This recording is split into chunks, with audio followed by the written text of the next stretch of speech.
कोई हादसा नहीं। सेवादार मना कर रहे थे कि धक्का मत देना। उनके ऊपर से पैर रख रख के आगे नहीं। और इस घटना के जिम्मेदार जो हैं उनको भी उचित सजा देगी। अच्छा, कहाँ रहती हो आप? यही वो जगह है जहाँ 121 मौत और धर्म और पाखंड हावी, बाबा के सत्संग में पाखंड का प्रवचन। फरार बाबा का यूपी पुलिस को खुला चैलेंज, पत्र जारी कर बताया अपने आप को निर्दोष। पुलिस के हाथ आने से पहले बाबा का भौकाल, सुप्रीम कोर्ट के वकील AK सिंह ने बताया सोची समझी साजिश। पहले घटना फिर फरारी, कुछ घंटों बाद योगी को खुला चैलेंज, क्या बाबा ने कर दी बड़ी गलती? न अतीक की तरह न मुख्तार की तरह बाबा के साथ खेला होने वाला है या फिर डर गए योगी? आखिर कौन बचा रहा है यमराज बाबा को? अगले 3 मिनट ध्यान से सुनिएगा बाबा के काले कारनामे।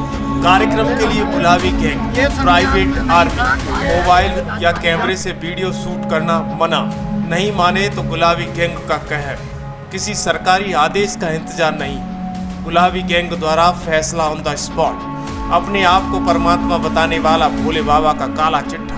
सुनिए बाबा के भौकाल की कहानी।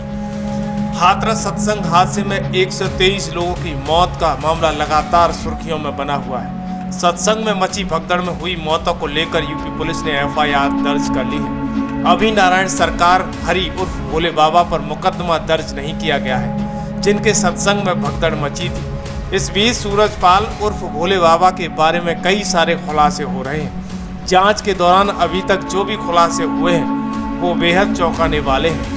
बाबा पर कई सारे मुकदमे पहले से दर्ज हैं। एक मुकदमा 2000 में दर्ज हुआ था। साल 2000 में आगरा के सागंज पुलिस थाने में सूरजपाल, उसकी पत्नी प्रेमवती और समेत 7 लोगों के खिलाफ एक मर चुकी लड़की को जिंदा करने का दावा किया गया था। इसके बाद इस मामले में पुलिस ने केस दर्ज किया था। सूरजपाल ने लड़की को फिर से जिंदा करने का दावा करते हुए परिजनों को अंतिम संस्कार करने से रोक दिया था। हालांकि पुलिस की ओर से मामले में पर्याप्त सबूत पेश नहीं किए जा सके थे, जिसके चलते कोर्ट ने साक्ष्य के अभाव में सबको बरी कर दिया था। वो तो कम से कम ऐसे थी, 17-18 साल की लड़की थी वो, और इन्होंने पता नहीं क्या मतलब उससे जो कहते थे जिंदा कर देंगे, कमरे में बंद रखते थे उसे, तो वो एक्सपायर हो गई थी। पता नहीं क्या नशे वशे में रखते थे उसे, क्या पता नहीं, ये करते थे आप ही निराकार आप ही साकार के ये लगाते थे, तो संदेश लगाते थे। वो लड़की ख़त्म हो गई थी। फिर उसके बाद मल्ले के चौतरा ले गए थे, तो वहाँ पे भी इन्होंने यही किया था। तो वहाँ पे पुलिस प्रशासन आया था। पुलिस प्रशासन आया तो उसके बाद में यही हुआ था कि वहाँ पे पुलिस आई थी, तो वहाँ पे लाठी चार्ज हुआ था। इन्होंने पता नहीं क्या पुलिस वालों पे भी लाठी का चार्ज किया था। पुलिस वालों पे जब काबू नहीं हुआ तो उन्होंने और प्रशासन बुलाया था। सवाल ये कि बाबा कहाँ छुपा बैठा है, लेकिन यूपी पुलिस ढूंढ नहीं पा रही है। विकास दुबे भी लुका छुपी का खेल खेल रहा था। फर्जी बाबा पकड़ा जाएगा। जो योगी का स्टाइल जानते हैं वो ये भी जानते हैं कि अपराधी को सजा जरूर होगी, क्योंकि ये यूपी है। यहाँ न तो किसी विकास को राहत मिलती है, न मुख्तार अंसारी को सजा की जरूरत होती है। लेकिन इतना बड़ा हादसा और बाबा फरार। कौन है बीजेपी के नेता योगी के पीछे जो बाबा को बचाने में लगे हैं? कौन है वो सांसद और कौन है वो अधिकारी जो बाबा को अभी भी बचा रहे हैं? घटना के बाद हुई तुरंत 2 बातों को ध्यान से देखना होगा। योगी आदित्यनाथ का घटना के कुछ घंटे बाद बयान आता है, घटना का दोषी कोई भी हो हम कड़ी सजा देंगे। यही बयान यूपी के DGP प्रशांत कुमार करीब 8 से 9 बजे के बीच में देते हैं। फिर यही बयान यूपी के मुख्य सचिव रात को ही देते हैं कि CM सर ने कहा है कि जो दोषी होगा उसे सजा दी जाएगी। फिर सवाल ये उठता है कि सुबह होते ही पूरा खेल उलट कैसे गया। दरअसल बाबा का राजनीतिक कद बड़ा है। लगभग 35 विधानसभा सीटों पर सीधा प्रभाव है। बाबा जाटव समाज से आते हैं, इसलिए अखिलेश का पूरा आशीर्वाद प्राप्त है। मैनपुरी, इटावा, एटा, हाथरस, आगरा, फर्रुखाबाद, मेरठ तक बाबा का असर देखने को मिलता है। ग्राउंड रिपोर्ट दावा करती है कि लोकसभा चुनाव में बाबा ने अखिलेश को सपोर्ट किया। घटना के बाद SDM सिकंदर राव ने एक DM को रिपोर्ट दी। उसे अगले 3 मिनट ध्यान से सुनिएगा।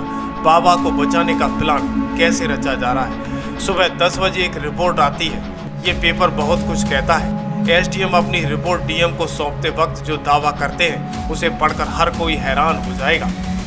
उस पर कई सवाल उठ रहे हैं। क्या बाबा को बचाने की जल्दी कोई कर बैठा है? उपजिलाधिकारी सिकंदर राव ने जो लिखा उसे ध्यान से सुनिएगा।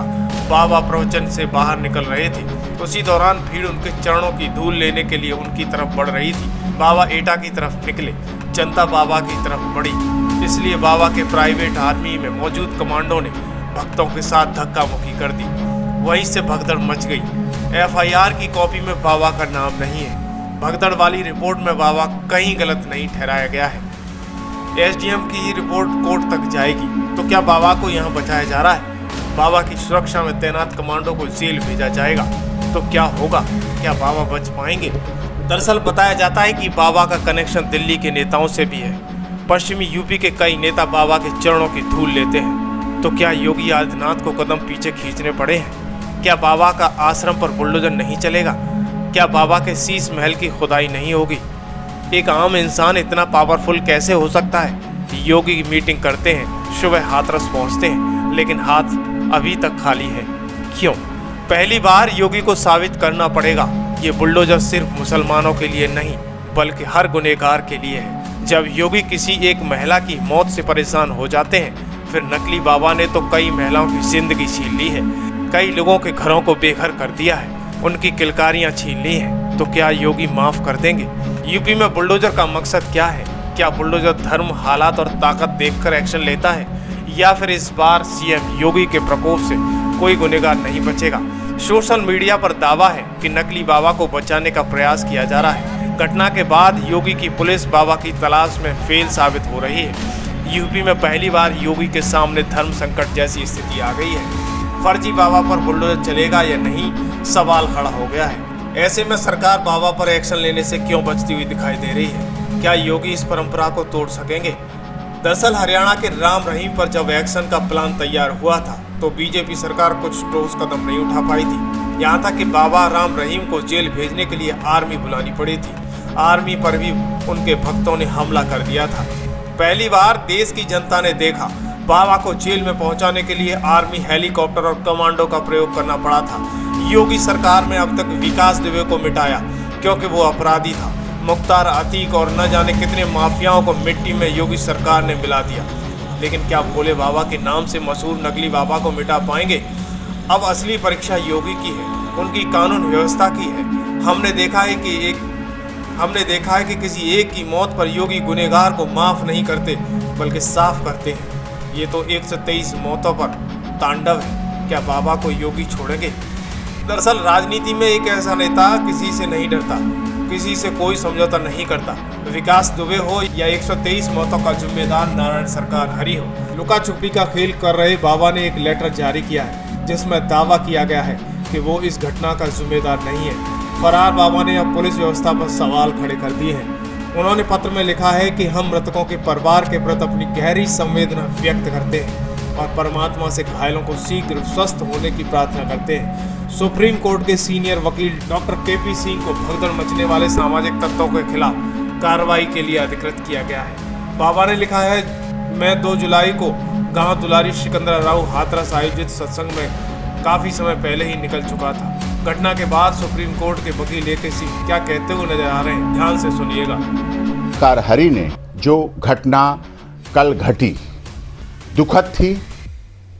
जिस तरह से कुछ एंटी सोशल एलिमेंट्स ने सोची समझी साजिश और षड्यंत्र के तहत जब नारायण साकार हरि मंच से प्रवचन के बाद चले गए, उसके बाद एक साजिश के तहत षड्यंत्र जो भगदड़ मचाई गई है उसकी जांच हो रही है। अच्छी तरह जांच हो। हम उत्तर प्रदेश पुलिस की जांच, एसआईटी जांच, सरकार पर पूरा तरह से धन्यवाद करते हैं कि वो अच्छी तरह से जांच कर रहे हैं। ऑनरेबल हाई कोर्ट की निगरानी में, ऑनरेबल हाई कोर्ट के रिटायर्ड जस्टिस की निगरानी में जो जांच हो उसमें भी हमें बहुत भरोसा है और इसके साथ साथ पूरी संवेदना है। और सभी से जो भी फॉलोअर हैं, जो भी अनुयायी हैं, जहां तहां से जिस तरह से कि कोई लावारिश लाश ना रह जाए, अपने घर पहुंचे, अंतिम संस्कार के क्रिया की पूरी हो, कोई इंजर्ड दवा के अभाव में, अस्पताल के अभाव में, पैसे के अभाव में न रह जाए, वाहन के अभाव में न रह जाए, इसके लिए सभी सेवादार पूरी तरह से संलग्न हैं, लगे हुए हैं और वो कार्य कर रहे हैं।